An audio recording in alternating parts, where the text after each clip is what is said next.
வணக்கம் உறவுகளே, இந்த வீடியோவில் நான் என்ன சொல்ல போகிறேன்னா, துபாய்க்கு கிளீனிங் கம்பெனிக்கு வேலைக்கு வரலாமா, வந்தால் எவ்வளவு சம்பளம், எப்படியான கம்பெனிக்கு வரணும், யார் யாரெல்லாம் இந்த கிளீனிங் கம்பெனி வேலைக்கு வரலாம், நீங்கள் ஏஜென்ட் மூலமாக வரலாமா, இல்லைன்னு சொன்னால் விசிட்டில் வந்து துபாயில் வந்து கிளீனிங் கம்பெனிக்கு வேலைக்கு சேரலாமா, மற்றது கிளீனிங் கம்பெனிக்கு வேலைக்கு வந்தால் எப்படியான வேலைகள் கிளீனிங் கம்பெனியில் கிடைக்கும் அப்படின்னு தான் நான் சொல்ல போகிறேன். என்னோட சேனலை சப்ஸ்கிரைப் பண்ணணும்னா சப்ஸ்கிரைப் பண்ணி பக்கத்தில் இருக்க பெல் பட்டனை கிளிக் பண்ணி வச்சுக்கோங்க. அப்போ தான் நான் போடுற வீடியோ உங்களுக்கு தொடர்ந்து வரும். நான் வந்து ஒரு ஆஃபீஸ் பாயாக வேலை பண்ணுறேன். நான் ஃபஸ்ட் டைம் வந்து கிளீனிங் கம்பெனியில் தான் நான் வேலைக்கு வந்து ஜாயின் பண்ணி அதிலிருந்து தான் நான் ஆஃபீஸ் பாயாக மாறினேன். என்னோடய எக்ஸ்பீரியன்ஸை தான் நான் சொல்ல போகிறேன். என்னோடய வீடியோ ஃபுல்லாக பாருங்கள், அப்போ தான் உங்களுக்கு ஒரு விளக்கம் ஒன்று கிடைக்கும். இங்கே எப்படின்னு சொன்னால் யாருக்குமே கிளீனிங் கம்பெனி அப்படின்னா என்னன்னு சொல்லி தெரியாமல் இருக்கிறீங்க. தெரியாமல் தான் இந்த வேலைக்கு கிளீனிங் கம்பெனிக்கு வேலைக்கு வரலாமா இல்லாட்டி வரக்கூடாதா அப்படின்னு சொல்லி யோசிச்சுட்டு சில பேர் வராமையே இருக்கிறீங்க. என்னென்னு சொன்னால் இந்த வீடியோவில் நான் ஃபுல்லாக என்னோடய எக்ஸ்பீரியன்ஸை தான் சொல்ல போகிறேன். வீடியோ ஃபுல்லாக பாருங்கள். வாங்க நண்பர்களே, வீடியோக்குள்ளே போகலாம்.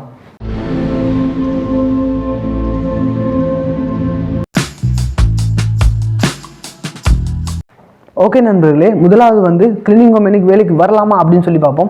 நீங்கள் வந்து எந்தவித கல்ஃப் எக்ஸ்பீரியன்ஸுமே இல்லை, உங்களுக்கு ஹிந்தி தெரியாது, அரபி தெரியாது, இங்கிலீஷ் தெரியாது அப்படின்னு சொல்லி நீங்கள் இருக்கிறீங்க, நீங்கள் வெளிநாட்டுக்கு போக போகிறீங்க அப்படின்னு சொல்லி சொன்னால் கிளீனிங் கம்பெனிக்கு தாராளமாக நீங்கள் வரலாம்.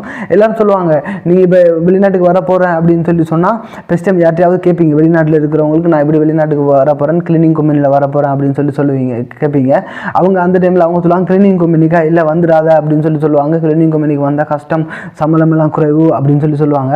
நீ வந்து அவங்கள்ட்ட கேட்டிங்கன்னா, நீ ஓகே நீ எங்கே நீ வேலை செய்கிற அப்படின்னு சொல்லி கேட்டிங்கன்னு சொன்னால் அவங்க சொல்லுவாங்க, நானும் கிளீனிங் கம்பெனி தான் வேலை செய்கிறேன், ரொம்ப கஷ்டம், இங்கே சம்பளம்லாம் குறைவு அப்படின்வாங்க. ஓகே நீங்கள் எத்தனை வருஷம் வேலை செய்கிறீங்க அப்படின்னு சொல்லி கேட்டால் அவங்க சொல்லுவாங்க 5 வருஷம் 6 வருஷம் அப்படின்னு சொல்லுவாங்க. ஓகே கஷ்டமாக இருந்துன்னு சொன்னால் அவங்க ஏன் 5 வருஷம் 6 வருஷம் ஒரு கிளீனிங் கம்பெனியில் வேலை செய்யணும், நீங்கள் அதை பெஸ்ட்டு யோசிச்சிருக்கீங்களா? எந்தவித பிரச்சனையுமே இல்லை நண்பர்களே. நீங்கள் வந்து கிளீனிங் கம்பெனிக்கு தாராளமாக வேலைக்கு வரலாம். அதாவது சம்பளங்கள் குறைவாக தான் இருக்கும். அதாவது உங்களுக்கு எதுவுமே தெரியலை, நீங்கள் ஃபஸ்ட் டைம் வெளிநாடு வர போகிறீங்க அப்படின்னு சொன்னால் தாராளமாக நீங்கள் கிளீனிங் கம்பெனிக்கு வேலைக்கு வரலாம். நீங்கள் உங்களுக்கு விருப்பம் இருந்தால் நீங்கள் தாராளமாக கிளீனிங் கம்பெனிக்கு வேலைக்கு வரலாம் நண்பர்களே. எல்லோரும் வாங்க, வந்து ஃபஸ்ட் டைம் எப்படி அப்படின்னு சொல்லி படிச்சுக்கோங்க. அதிலிருந்து எக்ஸ்பீரியன்ஸை கெயின் பண்ணிவிட்டு அதுக்கப்புறம் நீங்கள் வேறு வேலைகளுக்கு மாறி போகலாம். ஓகே நண்பர்களே, இப்போ நீங்கள் கிளீனிங் கம்பெனிக்கு வரணும்னு சொல்லி யோசிச்சுட்டீங்க. நீங்கள் இப்போ அடுத்து வந்து நீங்கள் எந்த கம்பெனிக்கு வரணும், எப்படியான கம்பெனிக்கு வரணும் அப்படின்னு சொன்னால் மேக்ஸிமம் ஒரு பெரிய கம்பெனியாக பார்த்து நீங்கள் சாய்ஸ் பண்ணுங்கள். ஏன் அப்படின்னு சொன்னால் சின்ன கம்பெனிகளில் நீங்கள் வந்தீங்கன்னா ஒரு 50 பேர் 60 பேர் இருக்கிற கம்பெனிகளும் இருக்குது. அதே இது ஒரு 1000 2000 3000 பேர் இருக்கிற கம்பெனிகளும் இருக்குது. ஏன் உங்களுக்கு சின்ன கம்பெனி வேண்டாம், பெரிய கம்பெனி நான் சொல்கிறேன் அப்படின்னு சொன்னால் அது வந்து கடைசியாக நான் சொல்கிறேன். ஏன் சின்ன கம்பெனியை சாய்ஸ் பண்ணக்கூடாது அப்படின்னு பல காரணங்கள் இருக்குது அதுக்கு. ஏன்னு சொன்னால் நீங்கள் எமர்ஜென்சி லீவ் ஒன்று கேட்குறீங்க, இல்லை எமர்ஜென்சி மெடிக்கல் லீவு ஏதாவது உங்களுக்கு வேண்டும் அப்படின்னு சொன்னாலோ, இல்லை உங்களுக்கு 2 வருஷம் வந்துட்டீங்க, நீங்கள் 2 வருஷம் வீசா முடிஞ்சுது, அதுக்கு பிறகு நீங்கள் கேன்சல் பண்ண போகிறேன்னு சொன்னால் நீங்கள் சின்ன கம்பெனி ஒன்றுக்கு வந்துட்டீங்கன்னா உங்களுக்கு அதிலேருந்து வெளியில் போகிறது கொஞ்சம் கஷ்டமாக இருக்கும். அவ்வளோ கஷ்டம்லாம் இருக்காது. என்னென்னா அவங்க லேசில் இப்போ நீங்கள் ஒரு இடத்துல வேலை செய்கிறீங்க அப்படின்னா உங்களுக்கு பதிலாக இன்னொரு ஆள் வேணும், அவங்கள்ட்ட அந்த ஆள் இருக்காது. ஏன்னா சின்ன கம்பெனிகளுக்கு நீங்கள் வந்துட்டிங்கன்னா அவங்கள்ட்ட இருக்காது. அதே இது பெரிய கம்பெனிகள்னால் உங்களுக்கு தாராளமாக லீவுகளும் கிடைக்கும். அதே மாதிரி அவங்கள்ட்ட ஆட்கள் கணபேர் இருப்பாங்க. இன்னொன்று வந்து நீங்கள் பெரிய கம்பெனிக்கு வந்தீங்க அப்படின்னா பெரிய கம்பெனியில் கிளீனிங் மட்டும் இல்லாமல் அங்கே ஆஃபீஸ் போய் இருக்கும், செக்யூரிட்டி இருக்கும், டிரைவர் இருப்பாங்க, எல்லாமே இருப்பாங்க. அது மட்டும் இல்லாமல் பெரிய அவங்கள்ட்ட பெரிய ப்ரொஜெக்டும் இருக்கும், பெரிய வேலை அவங்கள்ட்ட இருக்கும். அதனால் நீங்கள் மாறி அதாவது இப்போ நீங்கள் உங்களுக்கு கொஞ்சம் ஓரளவு இங்கிலீஷ் தெரியும், உங்களுக்கு கொஞ்சம் எக்ஸ்பீரியன்ஸ் இருக்குன்னா நீங்கள் கிளீனிங்கிலேருந்து நீங்கள் ஆஃபீஸ் பாய் ஆகி ஆஃபீஸ் பாயிலேருந்து ட்ரோலி பாய் அந்த மாதிரி ஒவ்வொன்றா மாறலாம். மாறி நீங்கள் கொஞ்சம் எக்ஸ்பீரியன்ஸை கெயின் பண்ணிக்கலாம். சின்ன கம்பெனியில் வந்தீங்கன்னா நீங்கள் கிளீனிங் மட்டுமே அப்படியே தான் இருக்கணும். அதனால தான் நான் சொன்ன பெரிய கம்பெனிக்கு வாங்கன்னு. அதோட பெரிய கம்பெனிக்கு வந்தால் இன்னொரு என்னென்னு சொன்னால் அவங்க மெடிக்கல் இன்சூரன்ஸ் எல்லாம் தருவாங்க. அது மட்டும் இல்லாமல் சம்பளம் கூட உங்களுக்கு பேங்க் கார்டு அந்த மாதிரி பேங்க் அக்கௌண்ட் எல்லாம் ஓப்பன் பண்ணி அந்த மாதிரிலாம் பண்ணுவாங்க. சின்ன கம்பெனிக்கு வந்தீங்கன்னா சில கம்பெனிகளில் வந்து சின்ன கையிலேயே காசு தர்றது நடைமுறைகள் இப்போயும் இருக்குது. அதனால தான் நான் சொன்னேன் சின்ன கம்பெனிக்கு வராமல். இன்னொன்று வந்து சின்ன கம்பெனி நீங்கள் வந்துட்டீங்க அப்படின்னா சில டைம் அவங்கள்ட்ட இங்கே வந்து எப்படின்னா ஒவ்வொரு இடத்துல அவங்களுக்கு ஒவ்வொரு கான்ட்ராக்ட் கிடைக்கும். இப்போ சின்ன கம்பெனியில் நீங்கள் வேலை செய்கிறீங்கன்னா அந்த கான்ட்ராக்ட் வந்து ஒரு 2 வருஷம் 3 வருஷம் அந்த மாதிரி தான் நீடிக்கும். அதுக்கு பிறகு ரினியூ பண்ணணும். நீங்கள் இப்போ சின்ன கம்பெனியில் இருக்கிறீங்க அப்படின்னா அந்த கான்ட்ராக்ட் வந்து சில டைம் 2 வருஷத்தால் முடிஞ்சிட்டு அப்படின்னா அதுக்கு பிறகு உங்களுக்கு சில டைம் வேறு வேலையில் கிடைக்காது அப்படின்னா நீங்கள் சில டைம் ரூம்லேயே இருக்க வேண்டி வரும். அதே நீங்கள் பெரிய ஒரு கம்பெனியில் இருக்கீங்க அப்படின்னா இந்த வேலை இல்லைன்னா கூட அடுத்து இன்னொரு வேறு ஏதாவது வேலைகளுக்கு அவங்க அனுப்புவாங்க, வேறு சைட்டுகளுக்கு உங்களுக்கு அனுப்புவாங்க. அதனால் அது ஒன்று உங்களுக்கு வந்து கொஞ்சம் ஈஸியாகவே இருக்கும். அது மட்டும் இல்லாமல் ஓகே, நீங்கள் இப்போ கேட்கலாம், ஏன் இப்போ எப்படி நான் சின்ன கம்பெனி பெரிய கம்பெனி அப்படின்னு சொல்லி தெரிவு செய்கிறது அப்படின்னு சொன்னால் அதில் வந்து பல இதுகள் இருக்குது. நீங்கள் வந்து கூகுளில் கூட நீங்கள் சர்ச் பண்ணிக்கொள்ளலாம். சர்ச் பண்ணி பார்த்தீங்கன்னா பெரிய கம்பெனிகள்னால் அவங்களோட வெப்சைட்லாம் இருக்கும். அது மட்டும் இல்லாமல் யூடியூப்பில் கூட சில டைம் இதெல்லாம் போட்டிருப்பாங்க. சில ஆப்புகள் கூட இருக்கும் பெரிய கம்பெனிகள் அப்படின்னா. சின்ன கம்பெனி எப்படி கண்டுபிடிக்கிறேன்னா அவங்கள்ட்ட சில அட்வர்டைஸ்மெண்ட் எல்லாம் பெருசாக இருக்காது. அது மட்டும் இல்லாமல் அவங்க வந்து பின்னாடி குரூப் டீம் அப்படின்னு சொல்லி வச்சுருப்பாங்க. இது பெரிய கம்பெனிகள் எடுத்துக்கொண்டீங்கன்னு சொன்னால் எல்எல்சி அப்படின்னு சொல்லி பின்னிக்கு இருக்கும். ஓகே, அதுலேயே நீங்கள் பிடிச்சிக்கொள்ளலாம் எது பெரிய கம்பெனி எது சின்ன கம்பெனி அப்படின்னு சொல்லி. ஓகே நண்பர்களே, இப்போ உங்களுக்கு விளங்கி இருக்கும்னு நினைக்கிறேன். ஓகே நண்பர்களே, இப்போ நீங்கள் ஒரு கிளீனிங் கம்பெனிக்கு வேலைக்கு வந்துட்டீங்கன்னா என்னென்ன வேலை கிடைக்கும், எங்கெங்கே வேலை கிடைக்கும் அப்படின்னு சொல்லி பார்ப்போம். உதாரணத்துக்கு உங்களுக்கு ஏஜென்ட் வந்து சொல்லி அனுப்புவார், நீங்கள் இங்கே வரும்போது நீ இந்த கிளீனிங் கம்பெனிக்கு போகிற, உனக்கு இன்ன வேலை தான் கிடைக்கும் அப்படின்னு சொல்லி. அப்படியா இங்கே வந்தா அப்படின்னா அப்படி எதுவுமே இல்லை.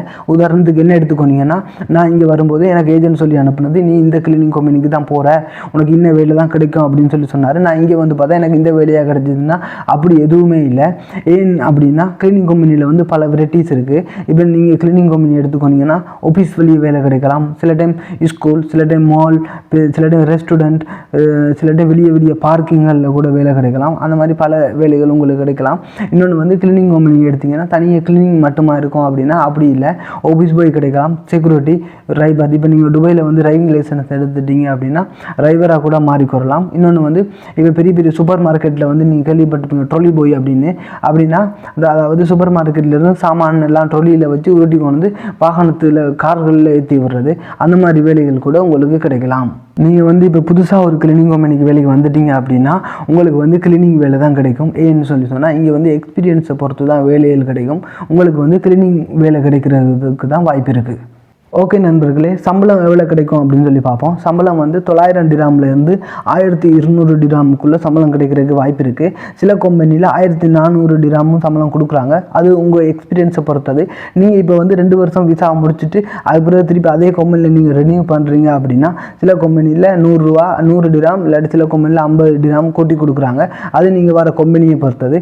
ஓகே, சம்பளத்துக்கு பிறகு வேறு என்ன கிடைக்கும் அப்படின்னு சொல்லி பார்ப்போம். ரூம் வந்து கம்பெனியை கொடுத்துருவாங்க. அதுக்கு பிறகு நீங்கள் எங்கே வேலை செய்கிறீங்களோ உங்கள் ரூம்லேருந்து டிரான்ஸ்போர்ட் வந்து கம்பெனியே ஃப்ரீயாக பண்ணிவிடுவாங்க. அதுக்கு பிறகு வந்து யூனிஃபார்ம், அதாவது ஷர்ட் இல்லாட்டி பேண்ட், ஷூஸ் எல்லாம் கம்பெனியே தந்துடுவாங்க. சாப்பாட்டுக்கு வந்து கம்பெனி தர மாட்டாங்க. சாப்பாடு வந்து உங்களோட, நீங்கள் வந்து ரூமில் இப்போ 5 பேர் இல்லாட்டி 4 பேர் இருக்கீங்க அப்படின்னா அவங்களோடய சேர்ந்து சமைச்சு சாப்பிட்லாம். சாப்பாட்டுக்கு வந்து 200 டிராம்லேருந்து 300 டிராமுக்குள்ளே செலவாகிறதுக்கு வாய்ப்புகள் இருக்குது. அதுக்கு பிறகு வந்து நீங்கள் 2 வருஷம் விசா முடிச்சிட்டிங்க அப்படின்னா அதுக்கு பிறகு நீங்கள் ரெனியூ பண்ண போகிறீங்கன்னா கம்பெனி அவங்களாவே ரெனியூ பண்ணிடுவாங்க. அதுக்கு வந்து சில டைம் சில கம்பெனி சார்ஜ் பண்ணுவாங்க. அது வந்து நீங்கள் வர கம்பெனியை பொறுத்தது. அதுக்கு பிறகு நீங்கள் 2 வருஷம் முடிச்சதுக்கு பிறகு உங்களுக்கு 2 மாதம் லீவு கிடைக்கும். 2 மாதம் லீவு. சில கம்பெனி டிக்கெட்டு கொடுப்பாங்க, சில கம்பெனி கொடுக்க மாட்டாங்க. சில கம்பெனி வந்து ஒரு டிக்கெட் கொடுப்பாங்க, சில கம்பெனி கொடுக்க மாட்டாங்க. அது நீங்கள் வர கம்பெனியை பொறுத்தது. ஓகே நண்பர்களே, இப்போ யாரெல்லாம் வேலைக்கு வரலாம் அப்படின்னு சொல்லி பார்ப்போம். அது நான் முதல் சொன்ன மாதிரி நீங்கள் இப்போ புதுசாக இருக்கீங்க, உங்களுக்கு எந்தவித கல்ஃப் எக்ஸ்பீரியன்ஸுமே இல்லை, நீங்கள் வெளிநாட்டுக்கு போக ஆசைப்பட்றீங்க அப்படின்னா தாராளமாக வரலாம். அடுத்து வந்து லேடிஸும் வரலாம், ஜென்ஸும் வரலாம். இங்கே வந்து இப்போ நீங்கள் இருக்கீங்க கம்பெனியில் வேலை செய்கிறீங்க அப்படின்னா ஒரு குறிப்பிட்ட வயசுக்கு பிறகு மட்டுமே விசா அடிக்க மாட்டாங்க. இதுக்கு வரதுக்கு வயது வரம்பு தேவையில்லை. சில கம்பெனியில் மட்டுமே வயதை பார்க்குறாங்க, சில கம்பெனியில் அதுவுமே இல்லை. எப்படின்னு சொல்லி சொன்னால் சில கம்பெனியில் 60 வயசுக்கு மேலே விசா அடிக்க மாட்டாங்க, சில கம்பெனியில் 65 வயசுக்கு மேலே விசா அடிக்க மாட்டாங்க. அது நீங்கள் வரப்போகிற கம்பெனியை பொறுத்தது. ஓகே நண்பர்களே, இப்போ நீங்கள் வந்து ஏஜென்ட் மூலமாக வந்தால் நல்லமா, இல்லைன்னு சொல்லி சொன்னால் விசிட்டில் வந்து இங்கே வந்து விசிட்டில் இருந்து மாறுறது நல்லமா அப்படின்னா என்னை பொறுத்தவரையும் உங்களுக்கு யாராவது தெரிஞ்சவங்க இங்கே துபாய்க்குள்ளே இருக்காங்க, அவங்க ரூம் எல்லாம் தந்து ஹெல்ப் பண்ணுவாங்க அப்படின்னா நீங்கள் தாராளமாக அவங்க மூலமாக இங்கே வந்து தேடி பார்த்துட்டு எந்த கம்பெனி நல்லமோ அந்த கம்பெனிக்கு போகிறது நல்லம். ஏன் அப்படின்னா இப்போ நீங்கள் உதாரணமாக நீங்கள் துபாய்க்குள்ளே வந்து தேடுறீங்க அப்படின்னா சில கம்பெனிகளில் அவங்களுக்கு வேலைக்கு ஆட்கள் தேவை அப்படின்னா உங்களுக்கு ஃப்ரீயாகவே விசா தந்து அவங்க உங்களை எடுக்கிறதுக்கும் வாய்ப்புகள் இருக்குது. ஏஜென்ட் மூலமாக வந்தீங்கன்னா சில சமயங்களில் அதிகமான காசுகள் செலவாகிறதுக்கு வாய்ப்புகள் இருக்குது. சில சமயங்களில் அந்த கம்பெனி சரியில்லாமையும் போகிறதுக்கு வாய்ப்புகள் இருக்குது. இப்போ நீங்கள் வந்து நார்மலாக இங்கே விசிட்டில் வந்து ஒரு கிளீனிங் கம்பெனிக்கு போகிறேன் அப்படின்னா அந்த கிளீனிங் கம்பெனி உங்களுக்கு 2500 டிராம்லேருந்து 4000 டிராமுக்குள்ளே உங்களுக்கு விசாக்கு காசுகள் வாங்குறதுக்கு சந்தர்ப்பங்கள் இருக்குது. ஓகே நண்பர்களே, இப்போ உங்களுக்கு கிளீனிங் கம்பெனினா என்னன்னு சொல்லி விளங்கியிருக்கும். வரலாமா வரக்கூடாதா அப்படின்னு சொல்லி முடிவு எடுக்க போகிறது நீங்கள். இந்த வீடியோ உங்களுக்கு பிடிச்சிருக்குன்னு நினைக்கிறேன். பிடிச்சிருந்தா என்னோட சேனலை சப்ஸ்கிரைப் பண்ணுங்கள், பக்கத்தில் இருக்க பெல் பட்டனை கிளிக் பண்ணி வச்சுக்கோங்க. அப்போ தான் நான் போடுற வீடியோ உங்களுக்கு தொடர்ந்து வரும். துபாய் சம்பந்தமான ஏதாவது உங்களுக்கு வீடியோ வேணும்னு சொல்லி சொன்னால் கீழே கமெண்ட் பண்ணுங்கள். இன்னும் நல்ல ஒரு வீடியோவில் சந்திப்போம். நன்றி, வணக்கம்.